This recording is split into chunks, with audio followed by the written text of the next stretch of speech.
What should I put in my letter?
You call this cooperation between Harbingers?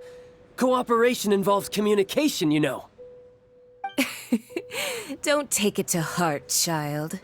Besides, aren't you happy that you got to skip the formalities and bring chaos to the land? I'm sure you must have enjoyed that. Oh, it seems that some of your friends have arrived. Hey, it's Zhongli and Child. And you're also one of the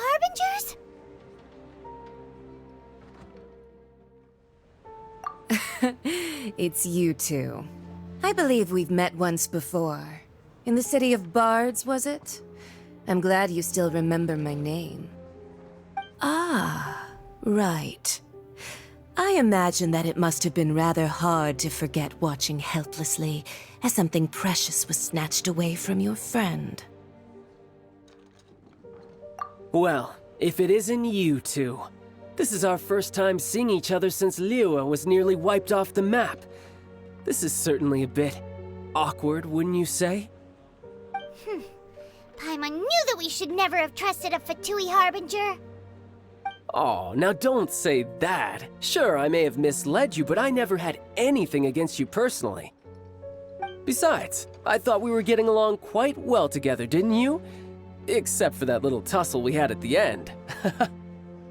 Nothing personal. We just have different views, that's all. Of course, you may very well hold this against me, but that's up to you. The real deceivers here are Senora and Zhongli. Curse them for leading me on.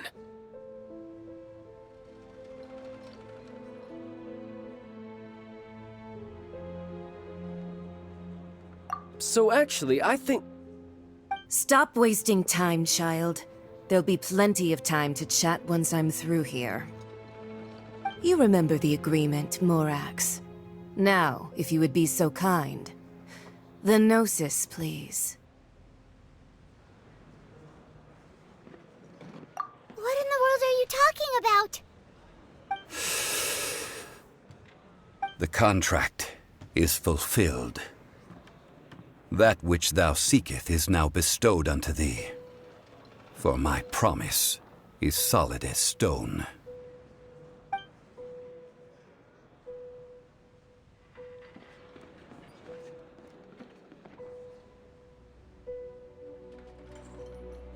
How sanctimonious.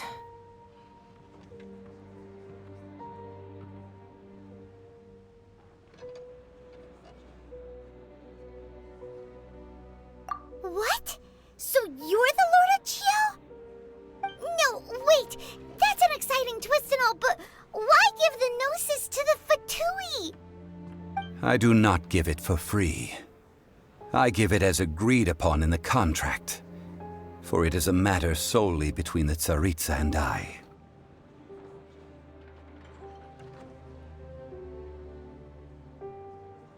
Yeah, you don't think you went a little bit too far with that whole fake death thing? Everyone was preparing the ceremony for you, and splat! This big dragon falls out of the sky, and all of Liyue goes into an uproar. Talk about a disaster. Gathering all the forces that had been bubbling behind the scenes, and then stirring them together in a pot that was bound to boil over. That's what he wanted to see, Am I right? Wait, what? Perhaps it's best that I explain. As you know, I've dwelt upon this world for more than 6,000 years. It is now 3,700 years ago that I founded Liyue together with the Adepti. Even boulders that can withstand whirlpools will erode with the passing of time. I kept convincing myself that cracks had not begun to form, and that the end of my time had not yet come. Until one drizzly day, as I was strolling along the harbor, I heard a merchant tell one of his workers, "You finished your duties. Go ahead and call it a day." I stood motionless among the crowds, asking myself, have I already finished my duties? Oh, Zhongli. But as I began to consider relinquishing my divine role, I soon discovered that many reasons still remained to not hastily depart. Was Liyue, the city I had dwelt in for so long, already prepared to enter its next age? I decided that a test was needed in order to reveal the answer. So I feigned my own death, and gathered the cast of Child, the Adepti, and the Liyue Qixing to play their roles together on the stage that was Liyue.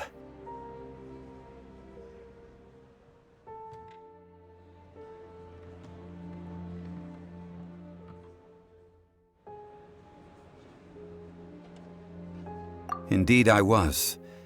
The gnosis which I had kept for so many years suddenly seemed to have lost its meaning. That's right, which is why I continued to safeguard the gnosis until now.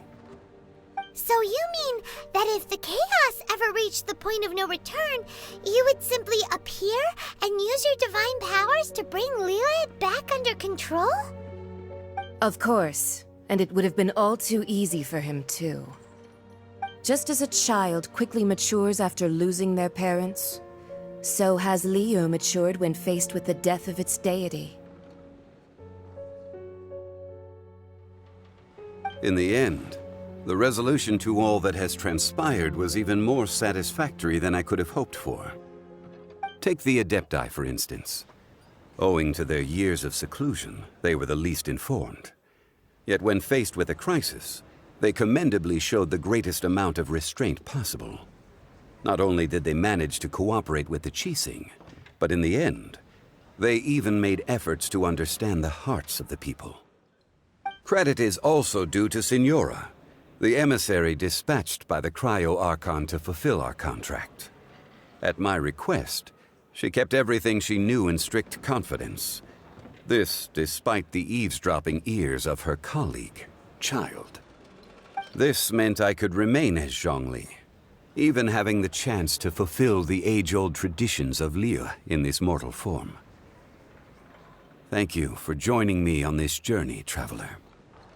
All of these things turned out as I had planned. There is only one thing that I had not anticipated, and that was the conduct of the Liyue Qixing. I had expected them to do no more than the Adepti, to come to the defense of Liyue. But when all was said and done, they seized the opportunity to supplant Liyue as divine protectors, and used the subsequent power vacuum left by my death to quickly gain complete control of Liyue. Huh? That doesn't sound good at all! Ha! On the contrary, I think it is excellent. I had always feared that it was too soon for them to take over from me. And it was also that which I longed for the most. As such, this is the best parting gift anyone could have given this god of old. Hey, what about me? Doesn't anyone feel the least bit of remorse for deceiving me? You've practically kept me in the dark! I think that thanks would be more appropriate. You certainly played no small part in all of this, wreaking havoc and turning the city upside down. The Lord of Geo ought to thank you for your performance, if anything. If you hadn't created the pressure of a battle between mortals, Adepti, and a god, the lump of coal resting in the hands of the Geo-Archon, Liyue, would never have been able to become a dazzling diamond of a city. Huh? Just whose side are you on, mocking me like that? Are you itching for a fight?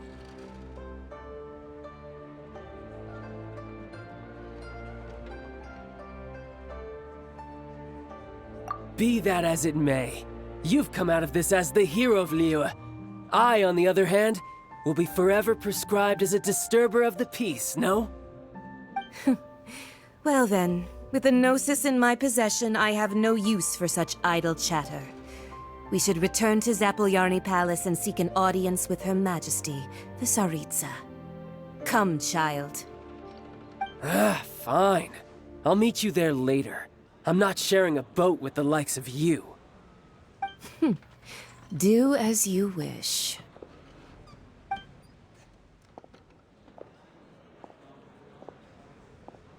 Now then, is there anything else you wish to ask me?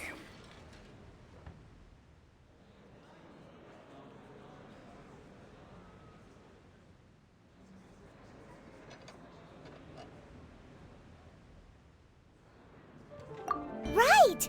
As Zhongli always told us, a good trade is a fair trade. Paimon has no idea what could be a good trade for a Gnosis. Realistically speaking, there is no such thing. Huh?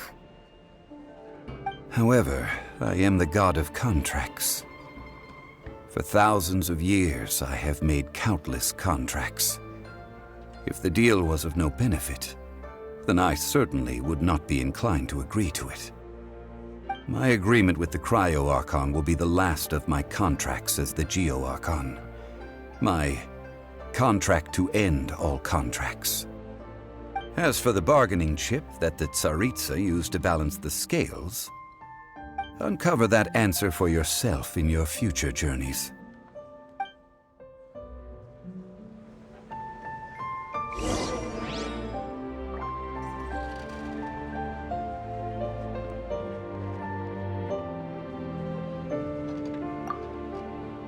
Paimon can't absorb so much information at once. So, Zhongli, what sort of contract did you sign with the Cryo-Archon? Paimon's so curious. One of the clauses of our contract was not to divulge any of its contents. Ugh, you're so petty.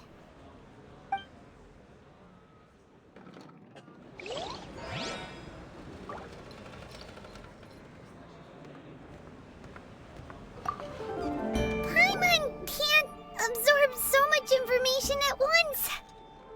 So, Zhongli, what sort of contract did you sign with the Cryo-Archon? Paimon's so curious. One of the clauses of our contract was not to divulge any of its contents. Ugh, you're so petty.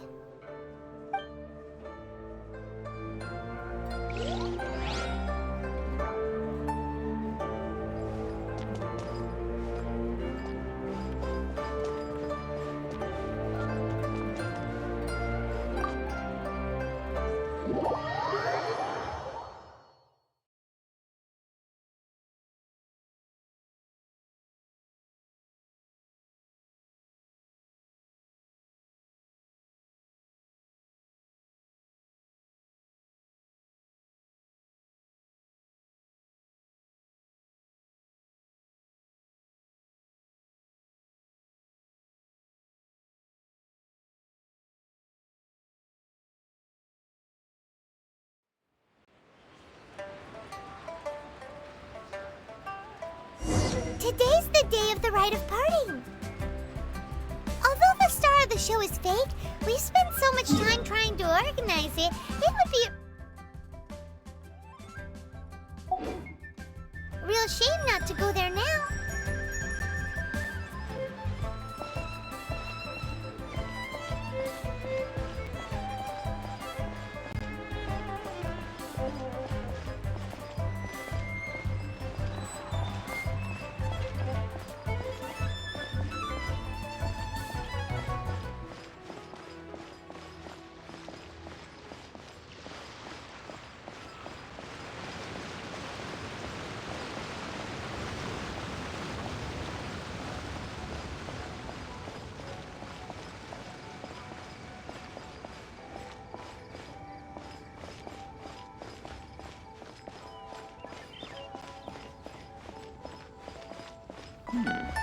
This is a peaceful neighborhood.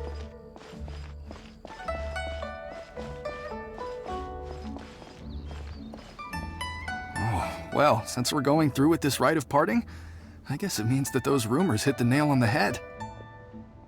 So Rex Lapis is really... But they didn't catch the culprit, did they? Oh, come on. Do you think that the assassin could have been a normal person? You know what I think? I don't think any of the gossip on the streets you hear from those shady types is worth anything. There's only one real possibility in my mind. I've heard that the assassin was that Fatui fellow. Youngish, pretty high in rank. I think they called him Child. The Fatui? They certainly are very suspicious. Who knows what those greedy, crooked folks... Shh! Lower your voice. If the Fatui catch you in their sights, Rex Lapis won't be around to protect you this time.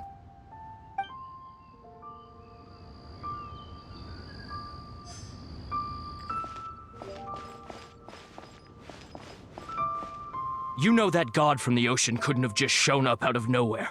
I mean, it's been 2,000 years since Rex Lapis subdued it. Yes, and to think that this happened right on the heels of the incident with Rex Lapis, too. Say, do you think the person who assassinated our lord and released that evil god might have been one and the same? Now that you mention it, that's very possible. Yes, it's very possible indeed. I mean, it all fits together. That person must have colluded with the evil god to harm Rex Lapis. Oh, that wicked, black-hearted scoundrel. Still, what sort of supernatural prowess must this person possess to be able to do such things? I have never heard of such a person in all my years. Ah, forget it. Guessing's no use to us. Look, the Millilith over there looks like he's about to make an announcement. Let's hear what the Ministry of Civil Affairs has to say first. Please be mindful of your personal safety.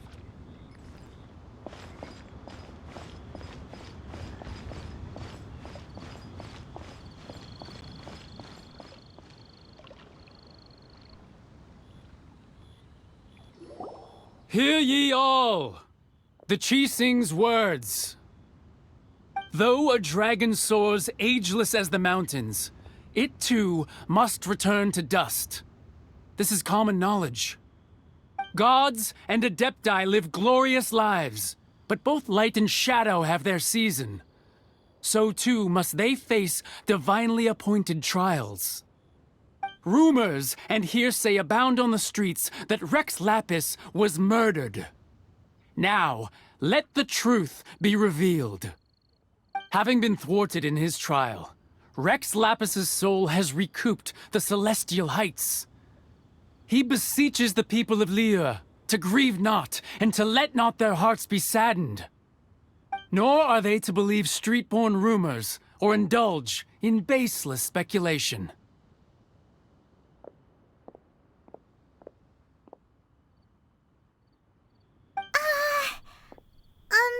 Paimon needs a translation on what the Chising's announcement said.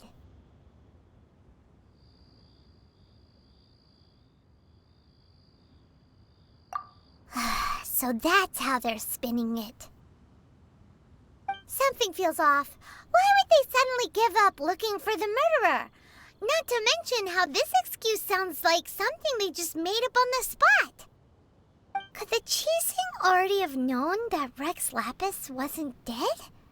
But Zhongli said that neither they nor the Adepti knew anything.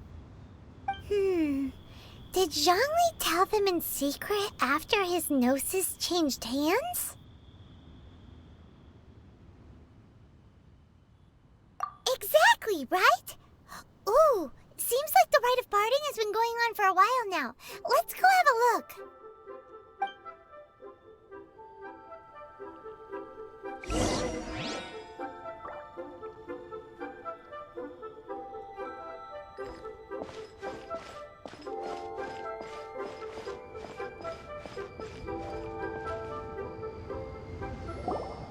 Look, it's Ningguang and Keqing.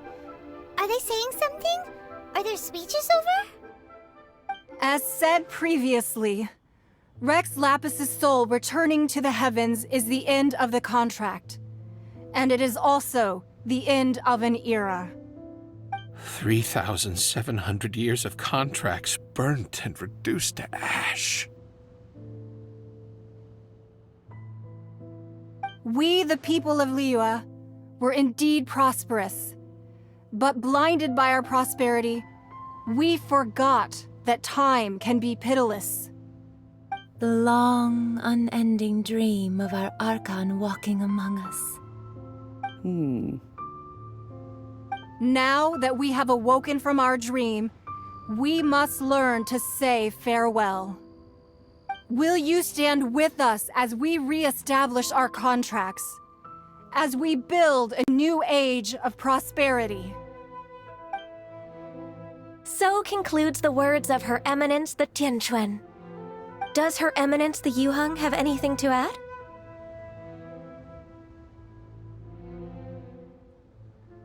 Huh? Is she looking this way? Traveler. Yikes! She really is looking our way! Is that the traveler who they say defeated the ancient god? So young. The Liyue Qixing always repay their debts. And as you have heard, our eyes see far and our reach is long. Name your price. You deserve that much. Whoa!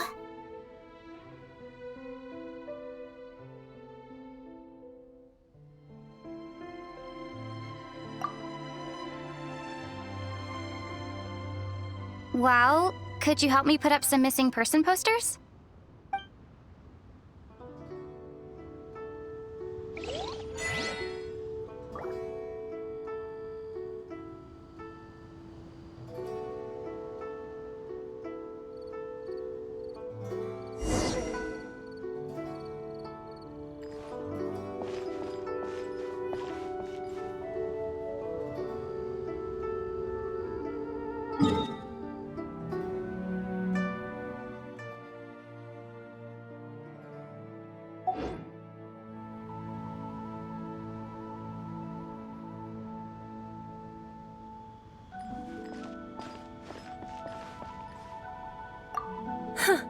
And to think I'd put my best perfume on before coming here, thinking you'd like it. But it seems as if those perfumes really were meant to be offered to Rex Lapis. Well, that's fine. Suffer no rivals in love, they say. And that's 3 gone in 1 stroke.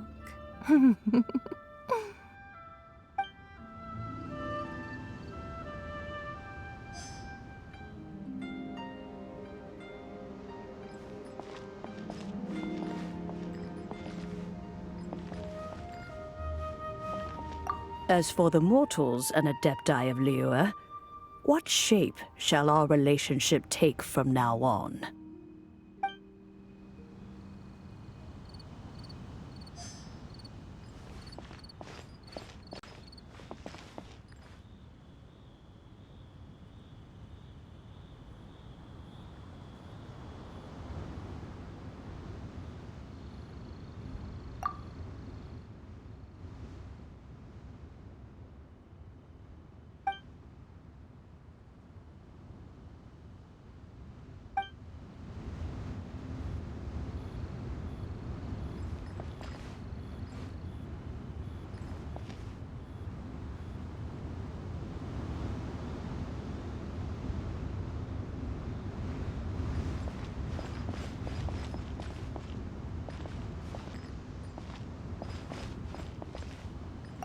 Ah, Rex Lapis. Oh, Rex Lapis.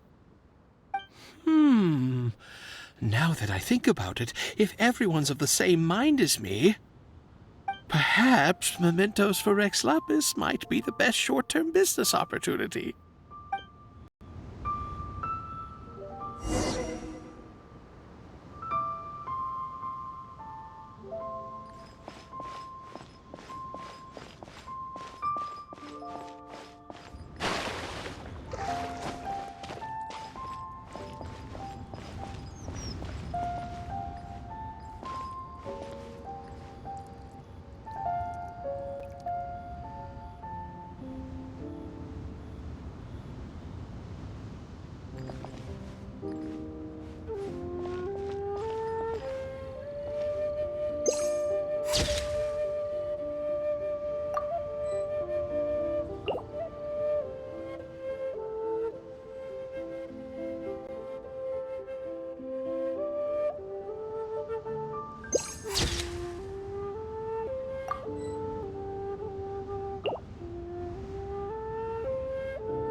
this. Everyone in Liyue is caught up in their emotions, thinking that they'll never see Rex Lapis again. And here you are looking all relaxed. Why would I not feel more at ease after laying down the burden I have borne for 3,700 years? Right. If the two of you can spare the time, I should treat you to a meal at the Liyue kiosk. Ha! That sounds like big talk, Zhongli. Paimon might have believed you if you were treating us to some third-round knockout, but you'd have to pay out your nose just to stand inside Liyue kiosk. Are you sure you can afford it? You're right. I do like the Mora.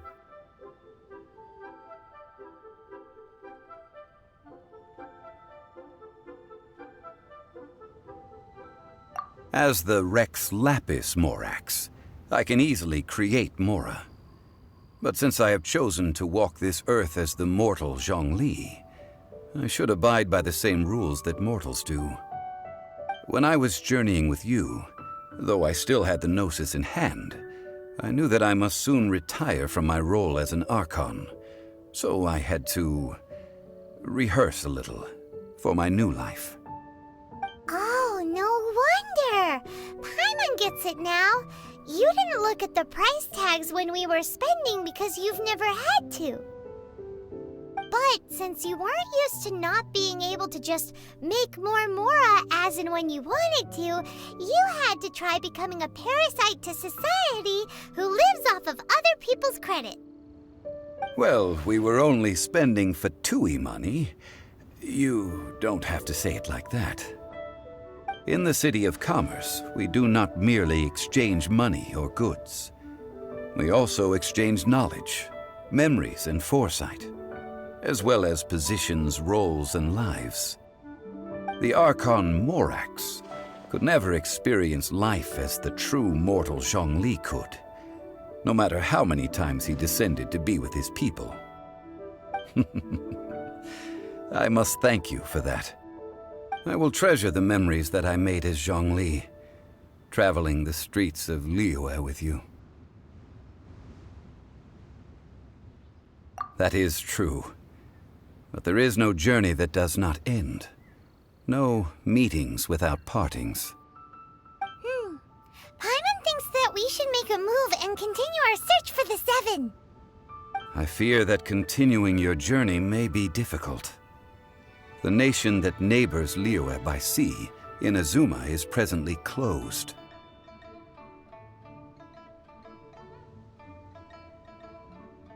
The Electro-Archon Ball. And just as the people of Liyue preferred to call me Rex Lapis, she too goes by another name among locals in Inazuma. Paimon thinks we've heard that one before. Raiden? That is the case. And since Raiden is also the Shogun of Inazuma, people call her the Raiden Shogun.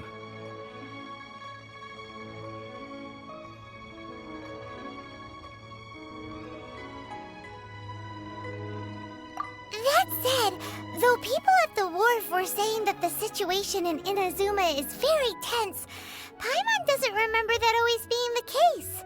It wasn't that bad last year. Zhongli, since you're Rex Lapis, shouldn't you know something about what's happening there? Just how did Inazuma become a closed nation? It's because of visions. Visions? When faced with circumstances beyond their control, humans often bemoan their lack of power. But if a person shows true strength of will at a desperate and fateful moment in their life, the gods will look upon them with favor. This is what visions are. Magical foci bestowed upon those who have been acknowledged by the gods. Uh-huh. That's how people in Teyvat see it. But starting from last year, the Raiden Shogun began promulgating the Vision Hunt Decree. Vision Hunt Decree? Yes. It was an order to seize all visions within Inazuma's borders, and to inlay them upon the hands of the statue of the omnipresent god. They want to seize visions. But why? Aren't visions blessings from the gods? I should think that in the Raiden Shogun's eyes, it is precisely because they are divine blessings that they should be under the sole dominion of divinity. Whoa, that's harsh. The Anemo Archon is the god of freedom, and the Geo Archon is the god of contracts. For her part, the Raiden Shogun is the god of eternity. It seems as though she has finally decided to eliminate any unstable elements that could pose a threat to her eternal realm. The fact that even I, the oldest of the seven, have now passed away, will only strengthen her resolve to pursue eternity. Knowing her, she must have again quoted that adage she is most fond of when proclaiming that decree to her people. 7 ideals for 7 gods, and of these, eternity is nearest unto the heavenly principles. All right then. Was there anything else you wish to know?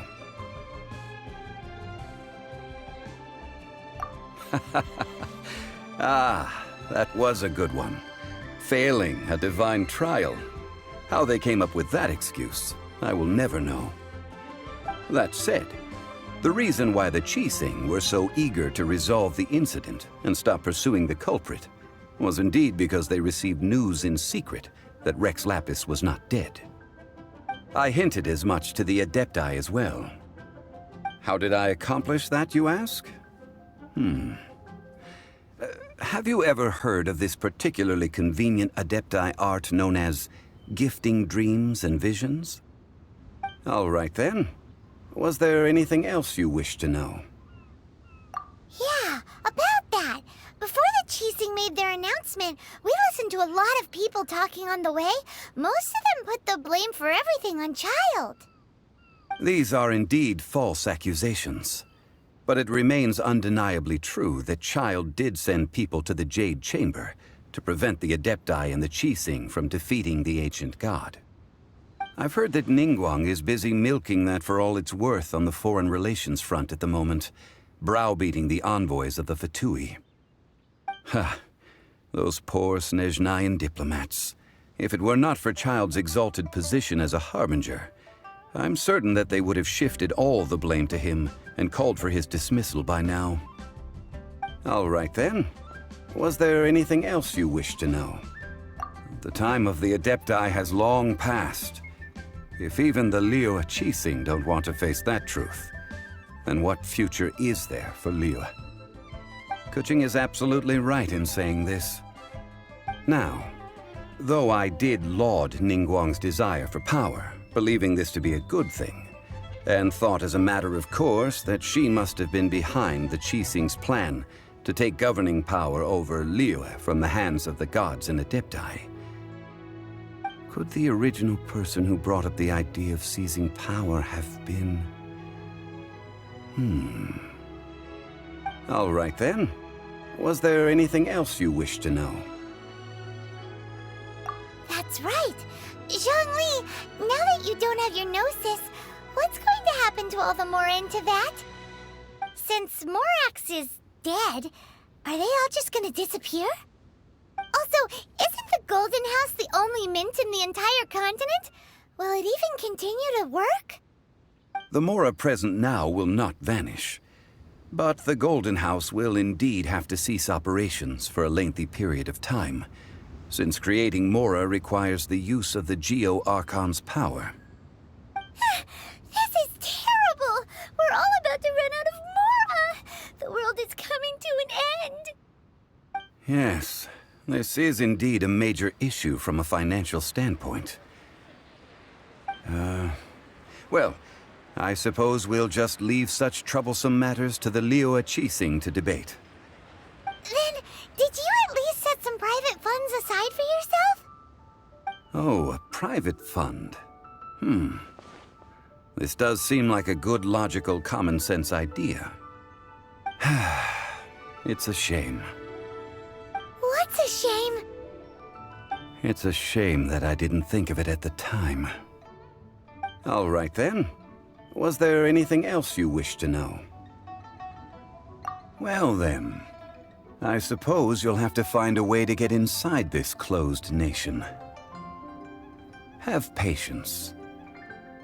I suspect that some serendipity must first come into play.